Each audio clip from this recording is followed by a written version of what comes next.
We will resolutely crush any attempt to pursue Taiwanese independence. Let me make this clear. If anyone dares to secede Taiwan from China, we will not hesitate to fight. We will fight at all costs, and we will fight to the end. This is the only choice for China. What's up, family? This is your man, not your boy. Go Black to Africa. I want y'all to check out this video right here so that you can listen to what China is saying to America if they meddle in the business of China going up against Taiwan. I'll be back. Listen to this video. Our policy toward Taiwan has not changed at all. We remain committed to supporting the peace and stability across the Taiwan Straits and ensuring that there is no unilateral change to that status quo. I would add that one of the reasons why it's so important that Putin pay a dear price for his barbarism in Ukraine.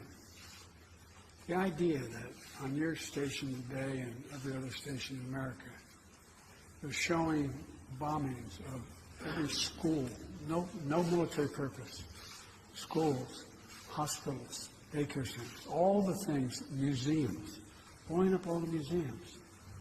I believe what Putin is attempting to do is eliminate the identity of Ukraine. The identity. He can't occupy it, but he can try to destroy its identity. And the reason I bother to mention that is he has to pay, and Russia has to pay a long-term price for that in terms of the sanctions that have been imposed. And the reason I bother to say this, not just about Ukraine. If, in fact, after all he's done, there was a rapprochement met between between the Ukrainians and Russia, and these sanctions are not continuing to be sustained in many ways, then what signal does that send to China about the cost of attempting to take Taiwan by force?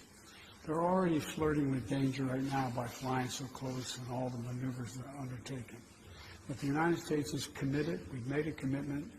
We support the one China policy. We support all that we've done in the past. But that does not mean that China has the ability, the jurisdiction to go in and use force to take over Taiwan. So we stand firmly with Japan and with other nations not to let that happen. Very quickly, you didn't want to get involved in the Ukraine conflict militarily for obvious reasons. Are you willing to get involved militarily to defend Taiwan if it comes to that? Yes. You are? That's the commitment we made. Tensions between China and the U.S. are front and center on the last day of the summit. On Saturday, the U.S. Defense Secretary Lloyd Austin accused Beijing of intimidation and aggression towards Taiwan. China says the island's reunification with the mainland is inevitable. We will resolutely crush any attempt to pursue Taiwanese independence. Let me make this clear. If anyone dares to secede Taiwan from China, we will not hesitate to fight. We will fight at all costs, and we will fight to the end. This is the only choice for China.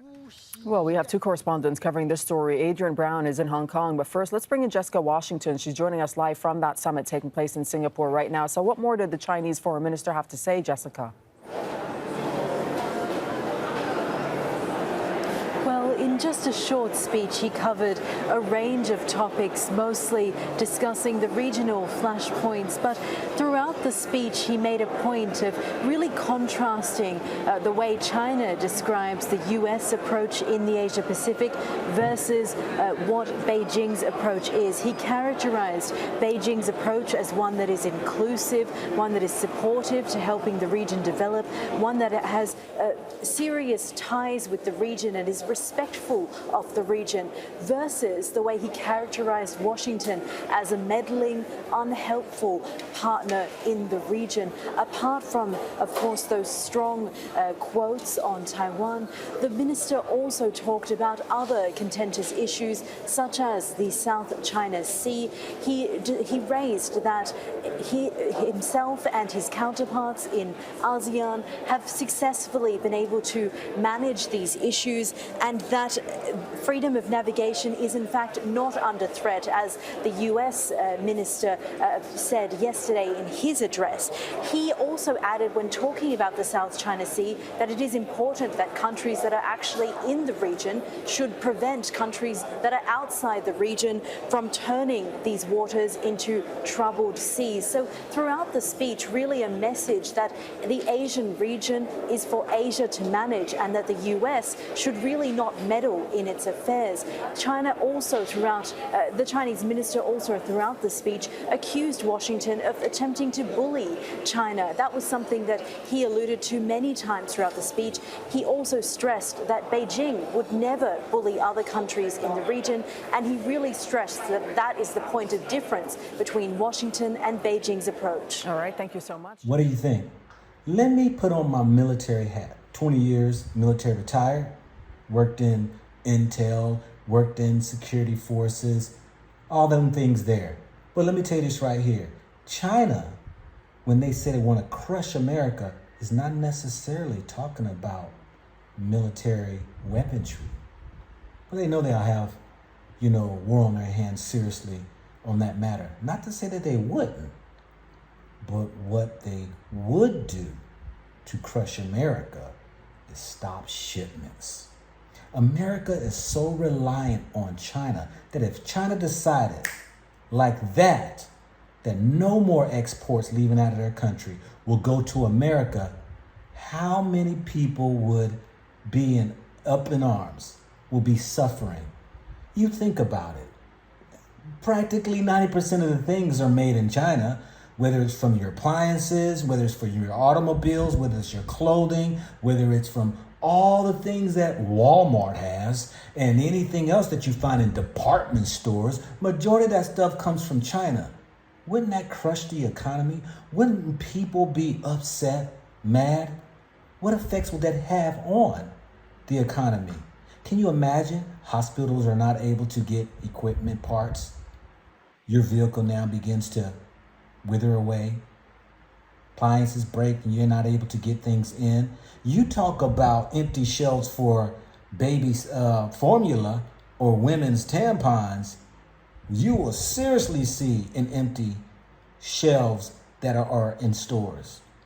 That's the weaponry I believe China would be crushing America. We're going to have to sit back and watch while I'm sitting here in Africa checking out the whole thing unfold. But I know one thing, Africa needs to wake up and watch exactly what's happening, because Biden sits there and says he wants to take the defense if China invades Taiwan. He better think twice on the repercussions and the consequences of what would happen if he decided to do that. This is your man, not your boy. Go black to Africa. Think about it, think about it, think about it, think about it, think about it, think about it.